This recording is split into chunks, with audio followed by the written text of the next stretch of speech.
হাসপাতালে বাড়ছে ডেঙ্গু আক্রান্ত শিশুর সংখ্যা। আক্রান্ত শিশুদের শারীরিক জটিলতা অনেক ক্ষেত্রেই বেশি, যা প্রাণহানির ঝুঁকি তৈরি করছে। তাই তো কোনো অবহেলা নয়, জ্বর আসলেই 24 ঘন্টার মধ্যে চিকিৎসকের পরামর্শ নিতে হবে। আর মশারি টাঙানো সহ শিশুদের বাড়তি যত্ন নিতে অভিভাবকদের অনুরোধ জানিয়েছেন চিকিৎসকরা। উষা ফেরদৌসের প্রতিবেদন। শিশু ওরহান 5 মাস বয়সেই ডেঙ্গু আক্রান্ত হয়ে হাসপাতালের সাদা বিছানায়। তার উদাস চাহনিতে যেন কষ্টের বহিঃপ্রকাশ। একই অবস্থা 11 মাস বয়সী শিশু রফিকুলের। ক্লান্ত শরীর মন নিয়ে হাসপাতালে ভর্তি হয়েছেন 3 বছর বয়সী শিশু ফাহিদ। স্বাস্থ্য অধিদপ্তরের তথ্য বলছে, হাসপাতালে ভর্তি ডেঙ্গু আক্রান্ত রোগীদের মধ্যে 19% শিশু।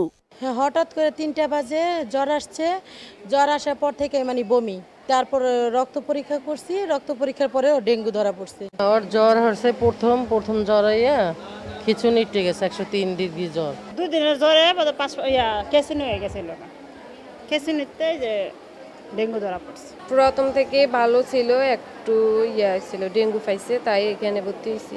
আগস্টে 45 জন ডেঙ্গু নিয়ে শিশু হাসপাতালে ভর্তি হলেও সেপ্টেম্বরে 121 জন শিশু ভর্তি হয়েছে।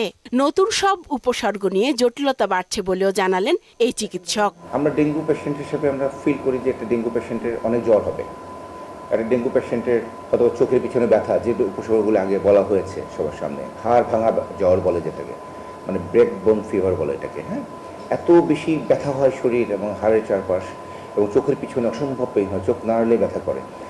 এই ধরনের সিমটম আছে, বাট এছাড়াও কিন্তু ডেঙ্গু আক্রান্ত হয়ে আসছে আমাদের কাছে। আমরা সিম্পল হিসেবে নিচ্ছি, কিন্তু হঠাৎ করে দেখা যায় সিম্পল পেশেন্টটা খারাপ হয়ে যাচ্ছে। অক্টোবর মাসে ডেঙ্গু পরিস্থিতি আরো খারাপ হতে পারে, এজন্য অভিভাবকদের সচেতন হওয়ার পরামর্শ দিলেন তিনি। গার্জিয়ানদের বলবো যে মসকিটো নেট যে ইয়াটা আছে, ওই জালনায় যে নেট আছে, মসকিটো নেট লাগানোর জন্য আমরা পরামর্শ দিই। সন্ধ্যার আগে আগে বাইরে এমন কিছু করা উচিত, যেমন কয়েল টয়েল বাইরে জ্বালা রাখা উচিত দরজার আশেপাশে, যাতে মশা না ঢুকতে পারে। বেশি মশা নিধক ইউজ করেন বাচ্চাদের, কিন্তু শারীরিক জন্য এটা ক্ষতিকর। বয়স্ক রোগীদের পাশাপাশি হাসপাতালগুলোতে শিশু রোগীর সংখ্যাও তুলনামূলক বাড়ছে।